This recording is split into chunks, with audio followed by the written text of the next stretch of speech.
What's up, guys? Today I wanted to talk about one of the most powerful emotions that a human being can experience, namely fear. At a physical level of your brain, there's something called amygdala, and it's the size of an almond right in the center of your brain.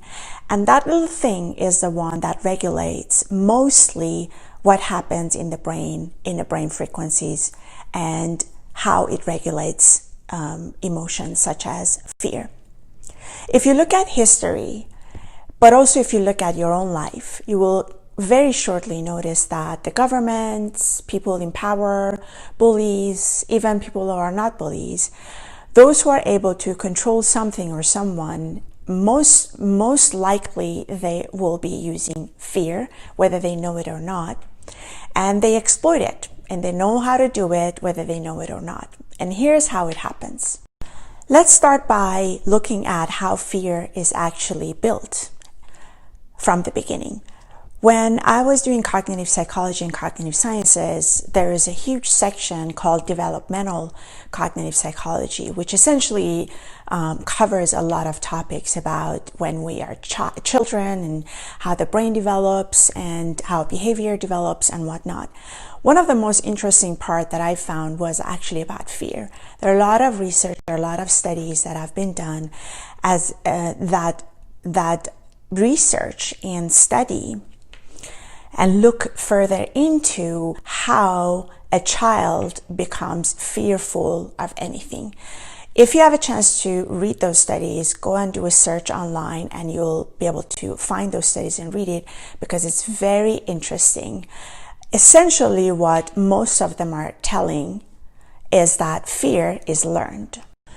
The reason most of these studies came to the conclusion that fear is learned is because most of them started doing these studies with infants, and they realized that when we are at an infant level, there is very few, if anything, we show fear towards. However, the older the child got, the more he or she became fearful of certain things. One of the main studies that I remember was fear of height. And in their infancy, or up to I think 4 or 5 months, these children were pretty much not afraid of height at all. However, there are a certain stage, and I don't remember exactly at what age, at what month, they started developing that. And it turned out that they had actually learned that fear from their parents. We may argue that that's a good fear to have, and that's very true, but so is with every single other emotion. There is always a double-edged sword, because one reason that those emotions exist is to protect us. However, if we go into it and we're not careful, that type of emotion that was first designed to protect us can actually hurt us. In this case, fear is a perfect example for it. So the reason these infants had developed the fear of, for example, heights, was because their parents were telling them, you have to be careful with height here and there. So even though they couldn't even speak, they learned to be fearful of height.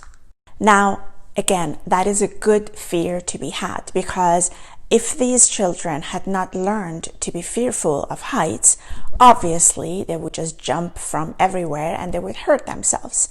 So either they had hurt themselves in the past and that's how they learned to fear height, or they were taught by their parents or by the society, however you want to position it. Nonetheless, the fear was a learned behavior. That's very important to realize, because once we realize it, we will become much more rational about our own fear that we feel on a daily basis in our lives, because none of those fears that exist today within us are innate. It's not part of our nature. We learn it. And worst of it is that we become addictive to it. So fear is not only learned, but it's also addictive. The reason it becomes addictive is because since we were children, we are exposed to increasingly emotions of fear on a daily basis. That is learned through a society. In other words, it's not innate, it's not part of us to be fearful, but we learn it since we were kids, and it just adds up. And a thought that is being thought on a regular basis over and over again becomes an addictive thought because it's an addictive brain frequency that in this case, it's a fear-based brain frequency. It's a fear-based emotion, fear-based neurotransmitter that we live with every day. Now, you may think that, no, I'm not fearful in comparison to other people in my life, which could be true. But if you're really, really truthful with yourself and just sit for a moment and look back at your life, you will realize that also your decisions in the past have been based on fear.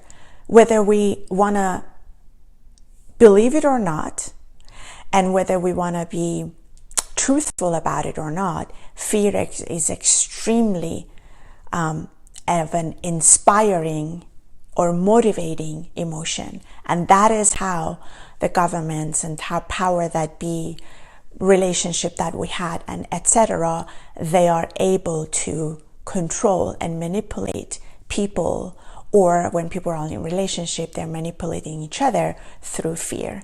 And it's mainly about fear of losing.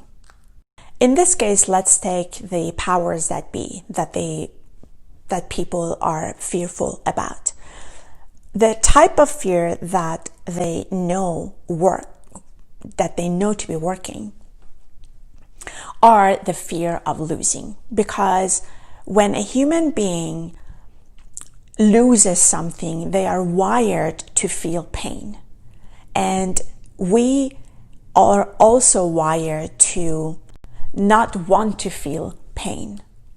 And so it becomes a vicious cycle that we do not want to feel the pain of losing, hence we become fearful of it. And that we learn to become fearful of losing because we have experienced it in the past. And that is how the powers that be, or if you're in a bad relationship, that is how they exploit fear. So we have good type of fear and bad types of fear. The good type of fear is the ones that are supposed to protect us. For example, let's not jump off of that cliff because I am fearful of the height because I know that I'm going to hurt myself. The bad type of fear is the fear of losing something, and that is also a learned behavior. We tend to feel pain when we lose something, or we're in the illusion of feeling pain when we lose something. Hence, we don't want to lose it. Hence, we fear losing. And because of that, we make ourselves susceptible to people and situations who could create that illusion of fear within our lives. And that is, ladies and gentlemen, how we are exploited, how we are manipulated by things, environments, situations. What to do about it? Because you may say, hey, I don't want to live a fearful life. Nobody does. Most of us don't even think about it. We're just on autopilot, and we just do as we are told. We just do as everybody else saying. So not being fearful is a courageous act that goes directly back into being of a very mindful, constant, critical thinker. And that per se takes a lot of energy, and it also makes you feel a little bit weird because you feel like you're not following like what everybody else is doing. But at the same time, it creates a freedom in one's life where we can make better decisions for our lives. And that comes only when we keep questioning the fear. One way to tackle these type of fear is to be mindful and aware of every time we feel that fear, and to be able to stand up and question it, question ourselves. We don't need to do it with other people. And we've seen a lot of fear, irrational fear going on, especially in 2020.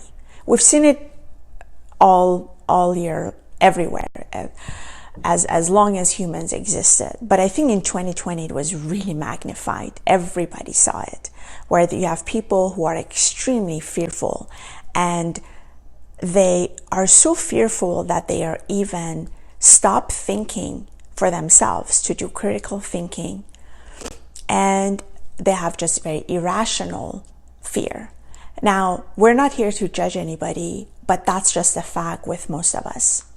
Again, all of us do that. I do that as well. Everybody, we're all feeling this. We're all have at some point become the victim to fear. But I don't believe in victimhood. I believe it's that every person has a responsibility for anything that happens in their lives, including fear. So for example, if I am fearful, it's only because I choose to be fearful, because we're only fearful of the things that we either have an irrational, illusional way of thinking about something or someone, or it's because we're not knowledgeable enough. Now, in this day and age, there is no excuse for not to be knowledgeable, because we are being exposed with a lot of information that are solid. A lot of people on YouTube, for example, who are independent, who are sharing knowledge. And so it becomes the responsibility of each and every one of us to not be fearful, to question those fears that we are feeling, because a lot of the information that is circling around, first of all, they are against one another, which is actually, by the way, pretty common in the field of science.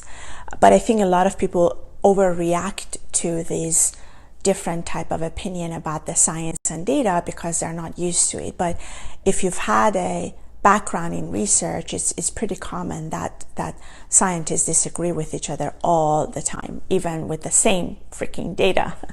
But nonetheless, me as a consumer of the data, it's up to me to not be fearful and to choose the rational path. And I can only do that when I question my own irrational thinking and take an action about it.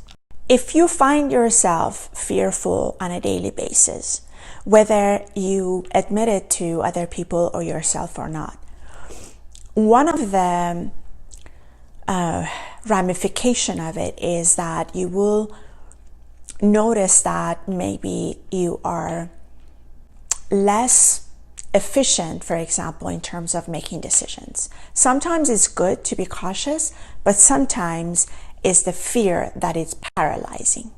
In those moments, if you're in those situations, the best thing to do is to pause and then to ask yourself and look at your thought, look at what you're thinking, and look at why you're thinking it.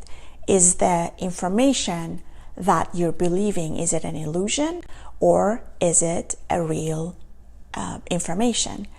Are your thoughts based on irrational fear or are they real?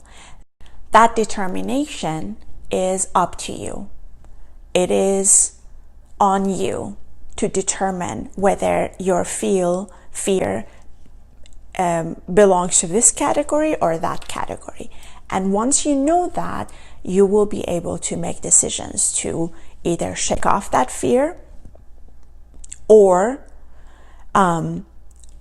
keep on with that, because it's actually one of those good fears to be had, for example. Think about it. This is all I had for today, because I've noticed that there is just a lot of fear that is going on, even among very intelligent people. So give it a thought. These are all food for thoughts, and let me know what you think. And again, I'm not here to judge. We're just here to expand our mind and expand our consciousness. And I hope this was helpful to you.